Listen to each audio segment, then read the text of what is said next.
ശരി, action song വളരെ ഇഷ്ടപ്പെട്ടു, നമ്മൾ ജില്ലായിട്ട് നിൽക്കുകയാണ്. പക്ഷേ എങ്കിൽ പോലും ചില പാട്ടുകളുടെ ഈരടികൾ കേൾക്കുമ്പോൾ ചില പാരടികൾ ഇതിനേക്കാൾ മനോഹരമായി കേട്ടിരുന്നെങ്കിൽ എന്ന് നമ്മൾ ആഗ്രഹിക്കും. ചില പാട്ടുകൾ കേൾക്കുമ്പോൾ അയ്യോ പാരടി അടിപൊളിയാണ് എന്ന് നമ്മൾ തോന്നും. അപ്പൊ ഇത് ആക്ഷൻ സോങ് അല്ല, പക്ഷെ ഇതിനകത്തൊരു കഥ പറഞ്ഞു പോകുന്നത് ഒരു വീട്ടിൽ മദ്യപിച്ചിട്ട് വെള്ളമടിച്ചിട്ട് ഭാര്യയും ഭർത്താവും തമ്മിലുള്ള ഒരു പ്രശ്നമാണ്. ഇവിടെ നിങ്ങൾ നീ മനസ്സിലാരെ കുറിച്ചും ചിന്തിക്കുന്നില്ല? ഇല്ല, എന്നെ കുറിച്ചല്ല, ആരുമില്ല. പക്ഷെ ഈ പാട്ട് കേൾക്കുമ്പോൾ നമുക്ക് കുറെ സങ്കല്പങ്ങൾ കാര്യം. ഇത് എഴുതിയിരിക്കുന്നത് കൊച്ചിൻ മിമിക്കയാണ്. മിമിക്കയുടെ വരികൾ എന്ന് പറഞ്ഞാൽ അടിപൊളിയാണ്. ഇപ്പൊ നമ്മളൊക്കെ ഇടയ്ക്ക് ടെൻഷൻ മാറാൻ വേണ്ടി കേൾക്കുന്ന ഒരു പാട്ട് കൂടിയാണ്. പ്രത്യേകിച്ച് ഈ പാട്ട് ഞാൻ ഈ സമയത്തൊന്ന് പാടട്ടെ. Very good. ഓക്കെ. ചാണ്ടി തൊഴിച്ചതു ഭാര്യയുടെ മുതുകത്ത്, പട്ടയടിച്ചു കിറങ്ങിയ നേരത്ത്, ചട്ടിയെടുത്ത് എറിഞ്ഞത് മുറ്റത്ത്, ആ ചട്ടി പതിച്ചൊരു പട്ടിയുടെ മയ്യത്ത്, ചാണ്ടി തൊഴിച്ചതു ഭാര്യയുടെ മുതുകത്ത്, പട്ടയടിച്ചു കിറങ്ങിയ നേരത്ത്, ചെത്ത് കഴിഞ്ഞു വരുന്ന വഴിക്ക് കള്ളു കൊടുത്തത് ചെല്ലപ്പൻ. ഇത് ചെല്ലപ്പൻ, കള്ളു ചെല്ലപ്പൻ. ചാണ്ടിയുടെ പെണ്ണിനെ പറ്റി ഒരേഷണി കൂട്ടി മെനഞ്ഞത് വല്യപ്പൻ. ഇത് വല്യപ്പൻ, അത് നിന്റെപ്പൻ. അത് കേട്ട് നടു റോഡിൽ നിന്നൊരുപാട് ഭരണിപ്പാട്ടുകൾ തറവാടി ചാണ്ടിച്ചൻ പാടി. ഉടുമുണ്ടും തലയിൽ കെട്ടി തിരുവാതിര ചോടും വെച്ച് കടവാവല് പോലവനോടി. അരിശം തീർത്തത് ഭാര്യയുടെ മുതുകത്ത്, ഭാര്യ തിരിച്ചു കൊടുത്തത് മോന്തയ്ക്ക്.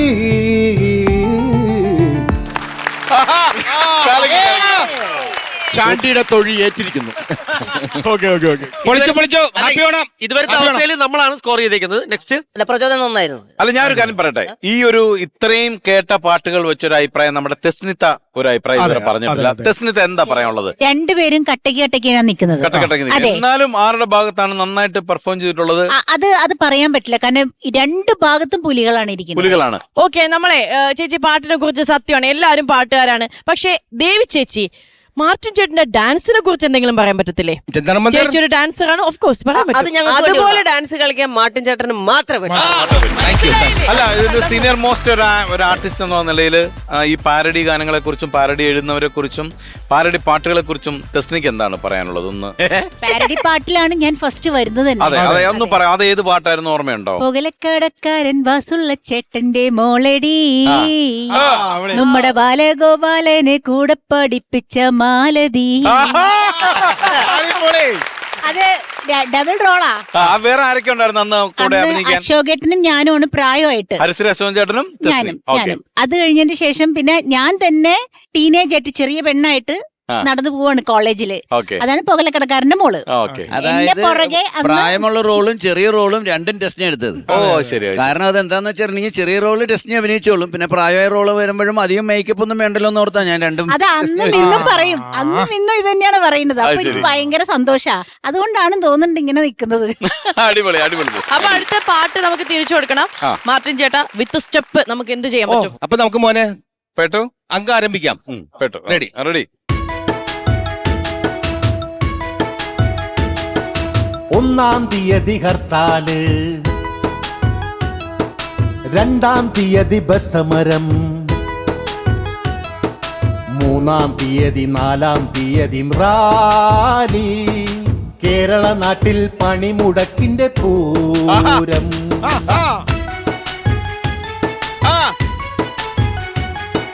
മറ്റുള്ള സ്റ്റേറ്റുകാർ ജോലിയെടുക്കുമ്പോൾ നമ്മുടെ നാട്ടുകാർ കൊടികൾ പിടിക്കും.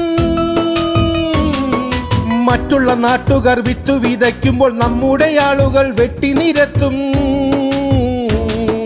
മലയാളി മാറിയിട്ട് ബംഗാളി വാഴുന്ന ദൈവത്തിന്റെ സ്വന്തം നാട്, പണ്ട് മാവേലി വാണൊരു നാട്.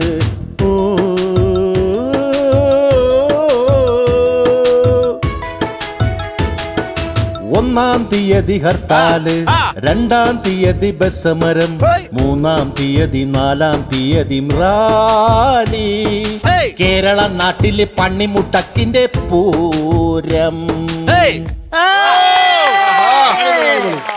ഞങ്ങള് മുൻതൂക്കം കൂടി. ഇതോടുകൂടി തീരും മുൻതൂക്കം. അതായത് കല്യാണം എന്ന് പറയുമ്പോൾ നമുക്കൊക്കെ ഒന്ന് കെട്ടി മടുത്തിരിക്കുകയാണ്. പക്ഷെ എത്ര കെട്ടിയിട്ട് മടുക്കാത്ത ഒരാളെ കുറിച്ചാണ് ഈ പാട്ട്. കല്യാണം കഴിക്കുമ്പോൾ ഒരു ദോഷം തീരുന്ന വെച്ച് പിന്നെ കെട്ടിക്കൊണ്ടിരിക്കുക. പക്ഷെ തീരുന്ന ദോഷം സന്തോഷം മാത്രമേ ഉള്ളൂ. അപ്പൊ അതുകൊണ്ട് അന്ത്രുക്കാക്ക 9 കെട്ടിയ കഥയാണ്. ഓക്കെ, അടിപൊളി.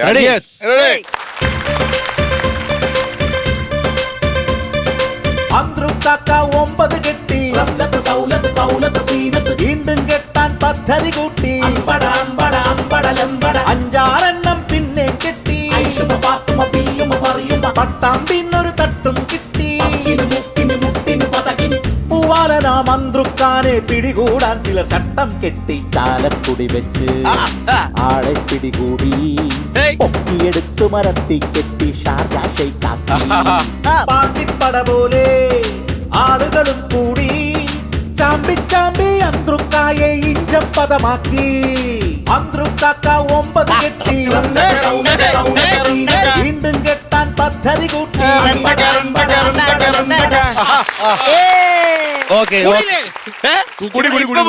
ഇത് സൂപ്പർ ആയിരുന്നു, സമ്മതിക്കാതിരിക്കാൻ പറ്റില്ല. സൂപ്പർ. അതെ, വേറൊന്നുമല്ല, നമ്മുടെ കൂടെ എന്താണ് കുറച്ചു ദിവസം മുൻപാണ് ഈ ഒരു ഷൂട്ട് നടന്നിരുന്നെങ്കിൽ ഇന്ന് ഈ ഒരു സീറ്റിൽ ഇരിക്കേണ്ട ഒരാളായിരുന്നു നമ്മുടെ എല്ലാവരുടെയും പ്രിയപ്പെട്ട കലാഭവൻ നവാസ്, അല്ലേ? ഇപ്പോഴും എവിടെയൊക്കെ ഉണ്ട് നവാസ്. തീർച്ചയായിട്ടും നമ്മളെല്ലാവരും കൂടുന്ന സ്ഥലത്ത് നവാസ് ഉണ്ടാവും. തീർച്ചയായിട്ടും നവാസ് ഉണ്ടാവും. നവാസ് നല്ലൊരു ഗായകനായിരുന്നു. പാരഡി ഒരുപാട് ഇഷ്ടപ്പെട്ടിരുന്ന ഒരാളായിരുന്നു. പാരഡി ഗാനങ്ങൾ നന്നായിട്ട് പാടുന്ന ഒരാളായിരുന്നു, അല്ലേ? അപ്പം നവാസിന്റെ ഒരു പാട്ട് കേൾക്കണമെന്ന് എനിക്ക് പേഴ്സണലി ഒരു ആഗ്രഹമുണ്ട്. എല്ലാവർക്കും ഈ പാട്ടിന്റെ നവാസ് പാടിയ ഞാൻ പാട്ട് പാടാം. ഒരു പാട്ട് എനിക്ക് അറിയാം, കുറച്ചു വരെ എനിക്കറിയാം. ഓക്കെ. പക്ഷെ ഈ പാട്ടിന്റെ ഒരു പ്രത്യേകത എന്ന് വെച്ചാല് നവാസ് അത് നമ്മുടെ മാമുക്കോയുടെ ശബ്ദത്തിലാണ് ഈ പാട്ട് പാടിയിരിക്കുന്നത്. മാമുക്കോയെ പോലെ പാടിയിരുന്നത്. നിർഭാഗ്യവശാൽ എനിക്ക് അത് അറിയാൻ പാടില്ലാത്തതുകൊണ്ട് സാധാരണ എനിക്ക് പറ്റുന്ന ശബ്ദത്തിൽ ഞാൻ തീർച്ചയായും അത്രേ ഉള്ളൂ പ്രതിഭട്ട. കാര്യം നവാസിന്റെ ഒരു പ്രസൻസ് നമ്മൾ ഇവിടെ ഫീൽ ചെയ്യിപ്പിക്കുക എന്നുള്ളതാണ്. നവാസ് നമ്മളോടൊപ്പം ഉണ്ട്. അപ്പൊ നവാസിന്റെ ഒരു പാട്ട് പ്രതിഭേട്ടന്റെ വോയിസിൽ നമ്മൾ കേൾക്കുക എന്നുള്ളതാണ്.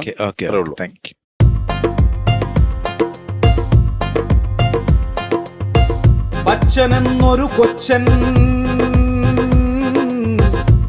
ഞമ്മടെ അഭിഷേക് ബച്ചന്റെ അച്ഛൻ.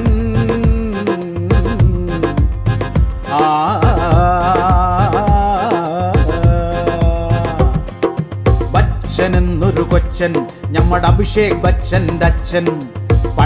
പണ്ടൊരു കാലം പുള്ളി ഷോലെ നടിക്കണ കാലം. ചാൻസും ചോദിച്ച് കരഞ്ഞും കൊണ്ടെത്തി. ചാൻസും ചോദിച്ച് കരഞ്ഞും കൊണ്ടെത്തി. മീശ വളർത്തിയ ചുരുൾമുടിയൻ, താടി വളർത്തിയ ഒരു തടിയൻ. അംജദ് ഖാൻ എന്നൊരു പഹയൻ. ബച്ചനെന്നൊരു കൊച്ചൻ, നമ്മുടെ അഭിഷേക് ബച്ചന്റെ അച്ഛൻ. പണ്ടൊരു കാലം പുള്ളി ഷോലെ നടിക്കണ കാലം. അടിപൊളി.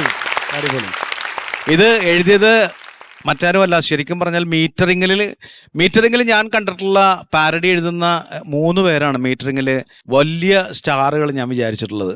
അത് വലിയ ആള് മിമിക്കയാണ്, അതിനുശേഷം നമ്മുടെ നാദിർഷയാണ്, അതിനുശേഷം വന്ന തലമുറയിൽ ഷിജു അഞ്ജുമനെയാണ്. തന്നെ നവാസ് ആണെങ്കിൽ പോലും എല്ലാ പാട്ടുകളും വളരെ മനോഹരമായി പാട്ട് പാടുന്ന ഒരാളാണ്. തീർച്ചയായും എല്ലാ പാട്ടും വളരെ ഗംഭീരമായിട്ട് പാടുന്ന ഒരാളായിരുന്നു. ഇപ്പൊ എസ് ജാനകിയമ്മയുടെ സൗണ്ട് ഒക്കെ ആണെങ്കിൽ പോലും നമുക്ക് എന്താ പറയുക, അത് വളരെ ക്ലാരിറ്റിയോടും പെർഫെക്ഷനോടും കൂടി പാടുന്ന ഒരാളായിരുന്നു. അതുപോലെ തന്നെയാണ് നമ്മുടെ പ്രിയപ്പെട്ട മണിച്ചേട്ടന്റെ വിയോഗവും, അല്ലേ ഷാജോണ? അതെ. അപ്പൊ ചേട്ടാ, എപ്പോഴും മണിച്ചേട്ടന്റെ പാട്ടുകൾ എല്ലായിടത്തും ആഘോഷമാണ്. എല്ലാ ഉത്സവ പറമ്പുകളിലും എല്ലായിടത്തും ആഘോഷമാണ്. അപ്പൊ ഈ ഓണത്തിന് നമുക്ക് മണിച്ചേട്ടന്റെ ഒരു ആഘോഷ പാട്ട് പാടിയിട്ട് നമുക്ക് ഈ കോമ്പറ്റീഷൻ വൈൻഡ് അപ്പ് ചെയ്യാം. ഓക്കെ.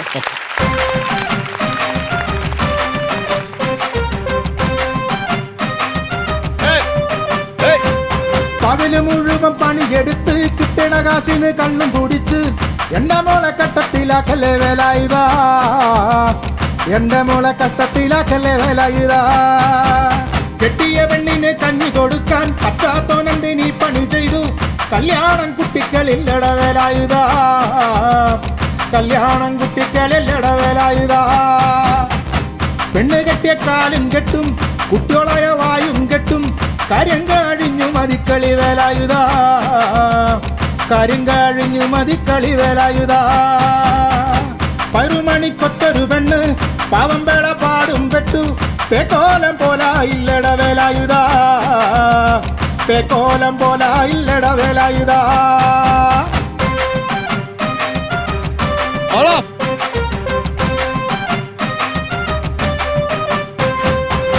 ചാലക്കുടി ചന്തയ്ക്ക് പോകുമ്പോൾ ചന്ദന ചൊപ്പുള്ള മീൻകാരി പെണ്ണിനെ കണ്ടേ ഞാൻ. ചെമ്പല്ലി കരിമീൻ ചെമ്മീനേ, പെണ്ണിന്റെ കൊട്ടല് നെയ്യുള്ള പിടയ്ക്കണ മീനാണേ.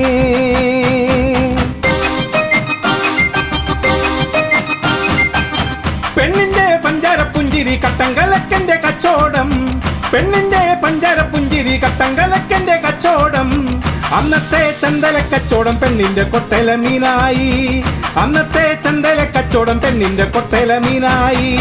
ചാലക്കുടി ചന്തയ്ക്ക് പോകുമ്പോൾ ചന്ദന ചൊപ്പുള്ള മീൻകാരി പെണ്ണിനെ കണ്ടേ ഞാൻ. മീനും കൊണ്ടഞ്ചാറു വട്ടം അങ്ങോട്ടും ഇങ്ങോട്ടും ഓടി ഞാൻ, മീനും കൊണ്ടഞ്ചാറു വട്ടം അങ്ങോട്ടും ഇങ്ങോട്ടും ഓടി ഞാൻ. നേരം പോയി മീനും ചീഞ്ഞേ അന്നത്തെ കച്ചോടം വെള്ളത്തിലായി, നേരം പോയി മീനും ചീഞ്ഞേ അന്നത്തെ കച്ചോടം വെള്ളത്തിലായി. ചാലക്കുടി ചന്തയ്ക്ക് പോകുമ്പോൾ ചന്ദന ചൊപ്പുള്ള മീൻകാരി പെണ്ണിനെ കണ്ടേ ഞാൻ. ചെമ്പല്ലി കരിമീൻ ചെമ്മീനേ, പെണ്ണിന്റെ കൊട്ടല് നെയ്യുള്ള പിടയ്ക്കണ മീനാണേ.